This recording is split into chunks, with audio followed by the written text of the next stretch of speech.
Wassail, beautiful people. I pulled a muscle in my back. I wasn't able to move properly for about 5 days. But I've not wasted the time. I've been digging into doing the next part of this series about the High Priestess, the journey through the major arcana, through all of our triumphs. But today,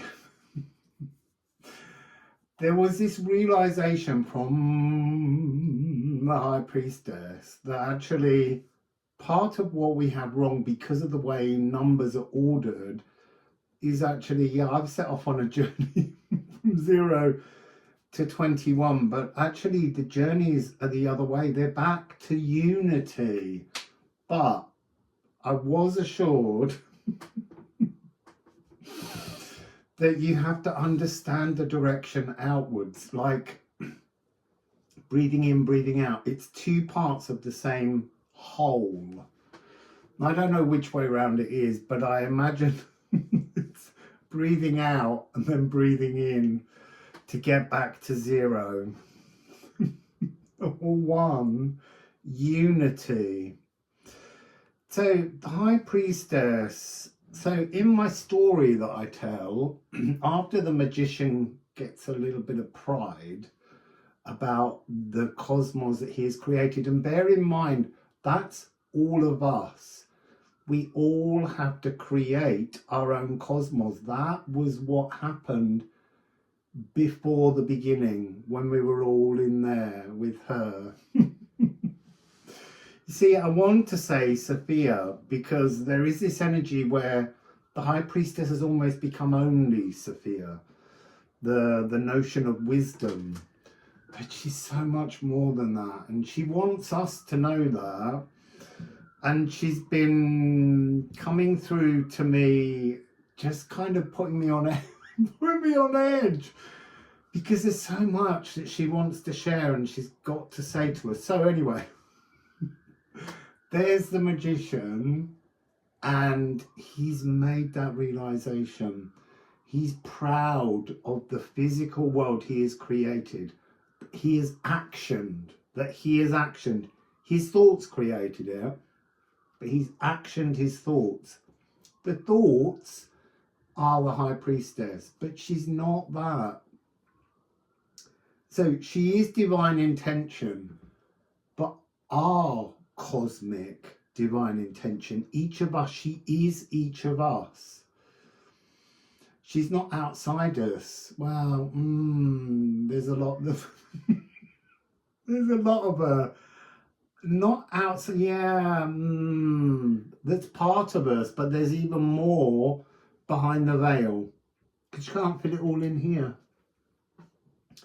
So she comes down to the raw actioning masculine frequency. You got to bear in mind that actually this masculine and feminine, I know everyone says it, we've got both of us in us, and we just kind of all go, ooh, but we are both of those things. We are yin and we are yang. That is the point of consciousness in the physical. The creation of living form is the unity between masculine and feminine, regardless of our gender. So, she's banging on the back of my head. So she comes down like a tsunami, containing every single possible emotion.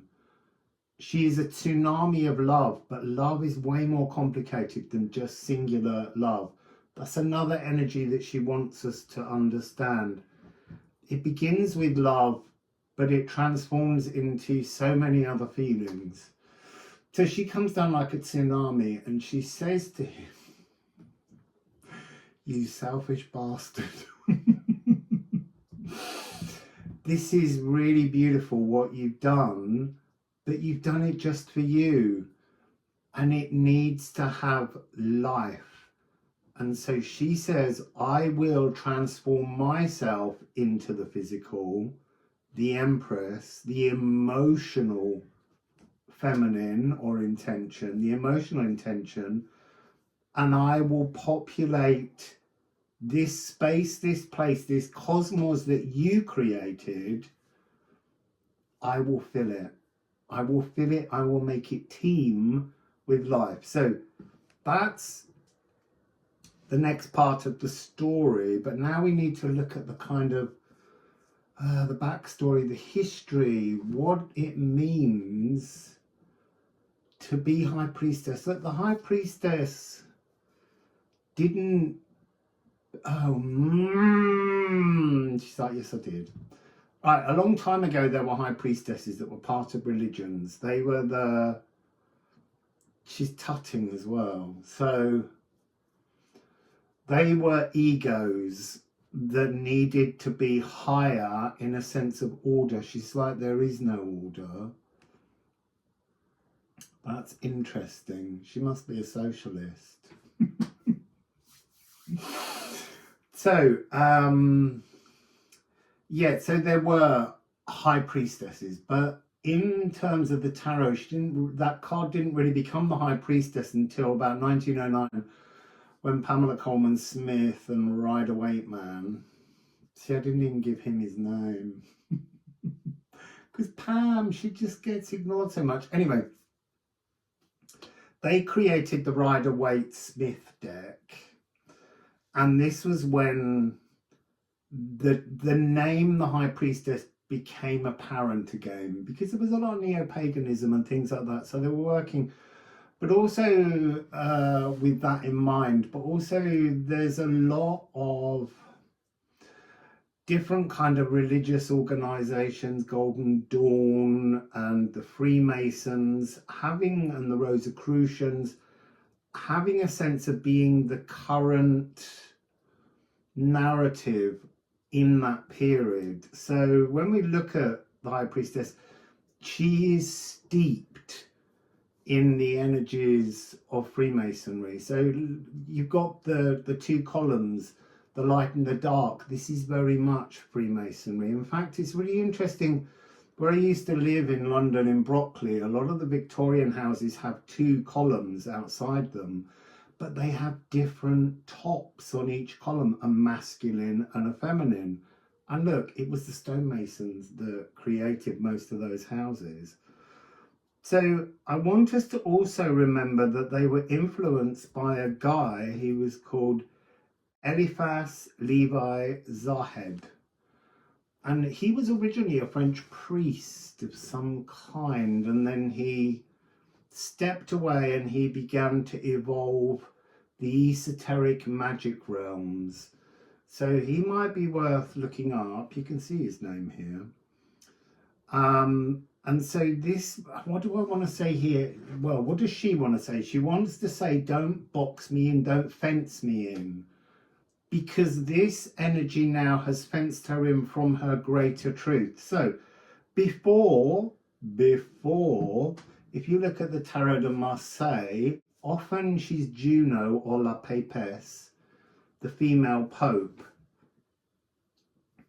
But also in the Visconti Sforza Tarot, which is from 1541, she's kind of a representation of Pope Joan, Juno, and Sister Manfreda, who was a member of the Visconti family.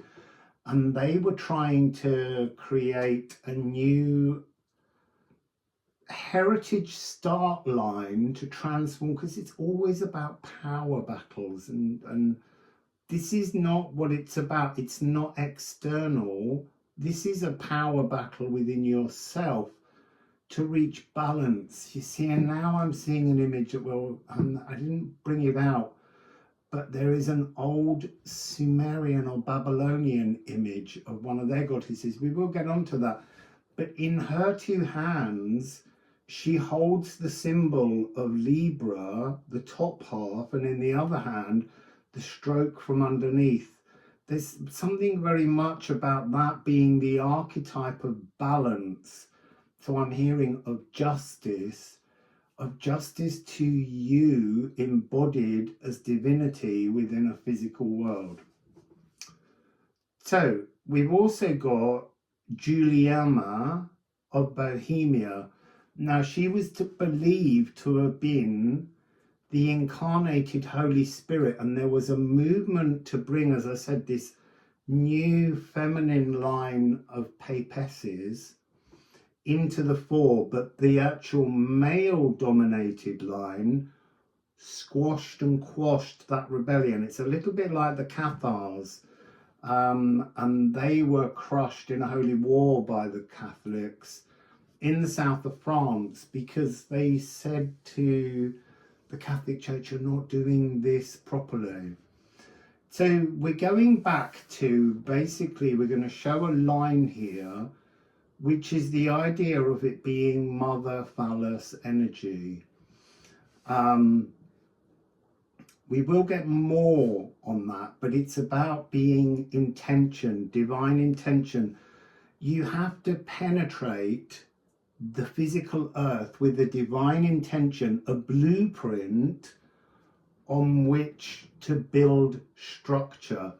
And all of us, there's nodding, created a universe. There's something to do within this story.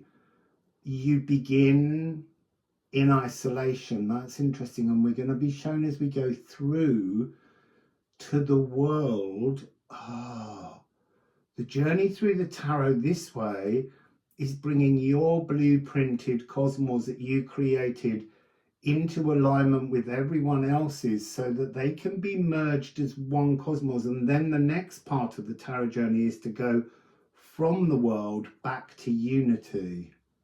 Interesting. So here we've got this card from the Solo Busca deck. Now the Solo Busca deck is from 1491.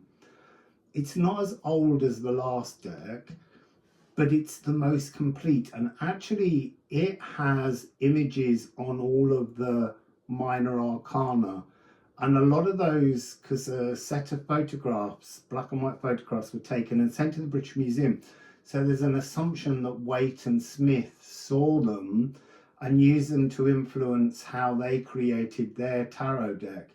It's interesting when you look at the cards because there are many things in the suits, not the major arcana, that's a completely different story, but you can see how things like, I think the Six of Pentacles has become the Eight of Pentacles. So what I want to say is there's been a lot of distortion of the archetypal truths, the triumphs that we're meant to work through. Remember, I'm being told to remind you, it's 10 to 1. It's not in time, it's going backwards from 10 to 1. There's something here where the court cards are something else, and I don't know what that is yet, but it doesn't matter. That will all come through in the right moment. So card number 2 in the triumphs, the major arcana of the Solo Busca deck, is this card you see here, Postumio. And this, when it's upright, means defensive warfare, and the reversal is betrayal. And it just immediately came through to me as the energy of Pallas Athena being birthed from Zeus or Jupiter's head as a fully adult warrioress. And this is the energy that's coming through. We are always gendering masculinity and feminine, masculine being the warlike and the feminine being the nurturing. And this, you see, I almost don't want to call it High Priestess energy, because that's fencing in this frequency. It's divine intention. War comes from a divine intention. Whether it's right or wrong, it exists in the physical. And yes, on the whole, in our history, we see it as male. But if we go back to this Pallas Athena, energy, this war goddess, this defensive, this strategic. She could hasten a war. And so it's almost just like giving permission for us, well, firstly, giving permission for the female of the species to be in battle, to be warriors, and then giving permission for the masculine, the actioner, to be tender. Because I'm masculine and I'm incredibly tender. I don't want to fight. I like a fight, but I don't want to fight. So yeah, we have this energy of Pallas Athena. Although in this deck, Pallas Athena is actually the Queen of Batons. But again, these are all distortions because the major arcana in this deck, the 22 cards, are meant to be showing us the rise and fall. Oh, the rise and the fall, the growing and the falling, the cycle of the Roman Empire. But there's something in there that's got energies and overtones of Venice, the Venetian Empire. So Snake Wrangler, and the Snake Wrangler is a really interesting energy. Pallas Athena is the Snake Wrangler, because when we go back to early Chinese origins, let me see if I can find them.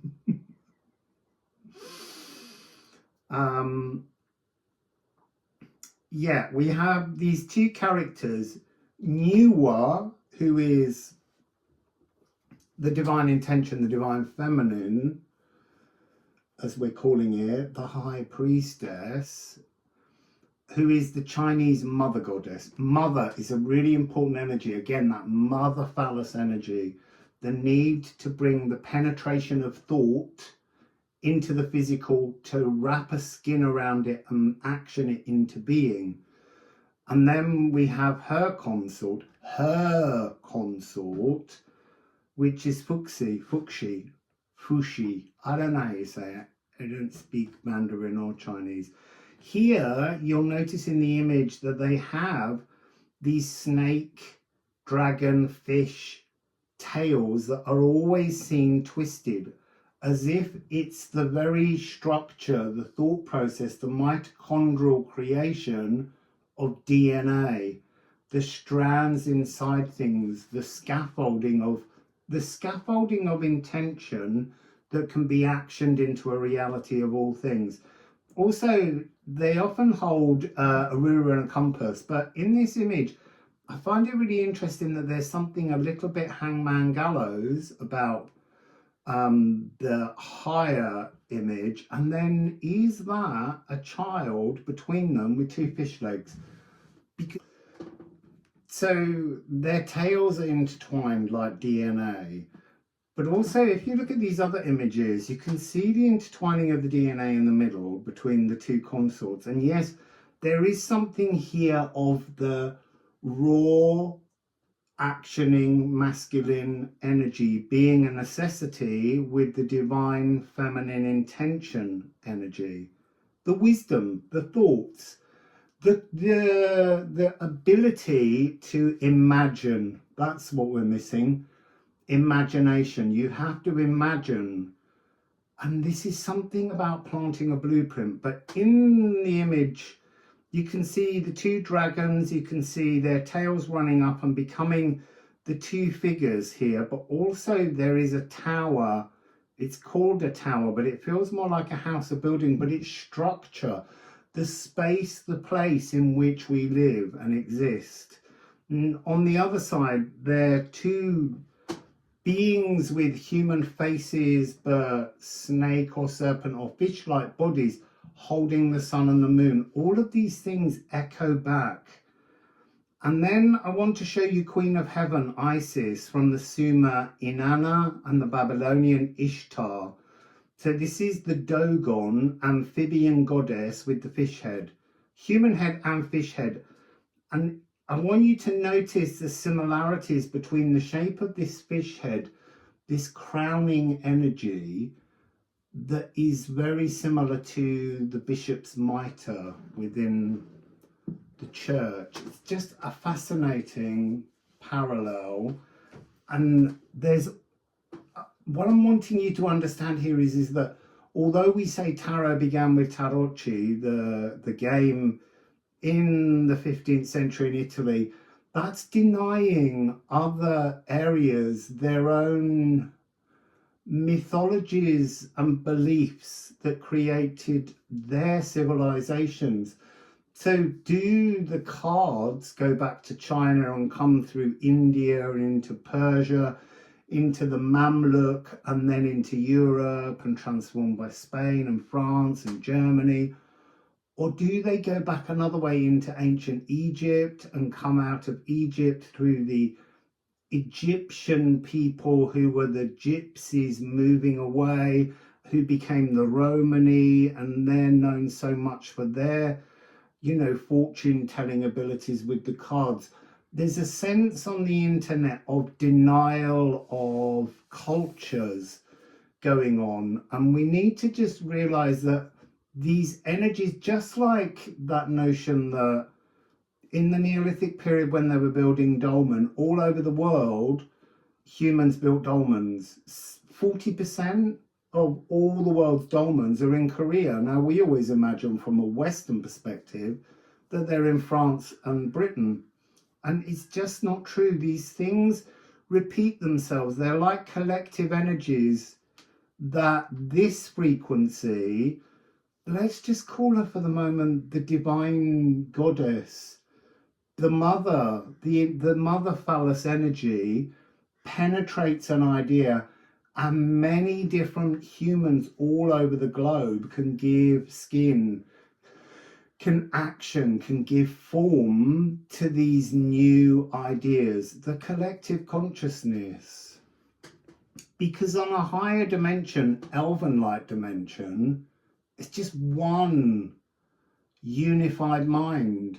Again, I'm being reminded from one, well, from zero, but from one in terms of physical actioning, all the way up to 21 and back again. It's interesting, I'm being shown an image, well, not an image, a statement. How do you get back in the egg? And she's like, card 13 has got many ideas for you. So, a long time ago, I channeled the binding runes to represent each of the major arcana triumphs that we go through. And each one has a breakdown inside it of all the different energies. Because, look, this mother goddess, high priestess, divine intention, divine collective consciousness frequency wants us to understand how we are limiting her and the deck in how we read and perceive the energies. So yes, it can be used for mundane purposes, but she don't like that. So yeah, it can be. She's like, yes, you can. But the point is, it has a much higher yearning to lead you to something much more incredible. So to end this video, I'm going to show you the 16 runes hidden inside this bind rune for the High Priestess. So there are 16 of them, which is interesting because in this deck, 16 is Venus, your heart's desires. Honor your heart's desires. That's been an energy that's been coming through a lot recently, because I think there's a lot out there of, not just people and readers, but, friends and things who tell you that what you feel in your heart you can't have. I mean, I know that comes towards me, and I'm just like, I'm having what I want. That's the whole point. It's, if I can imagine it, then it is a divine intention from within me, because everything is divine, which is a difficult concept to wrap your head around. So I'm just shuffling the cards before I show you these, just to see if there's a message here that wants to come out. Sorry, I was looking at those two because they kind of flapped, but they just didn't feel like that. So what would you like to share with us? It's interesting, showing Moon in Virgo. There's something very High Priestess about Moon in Virgo.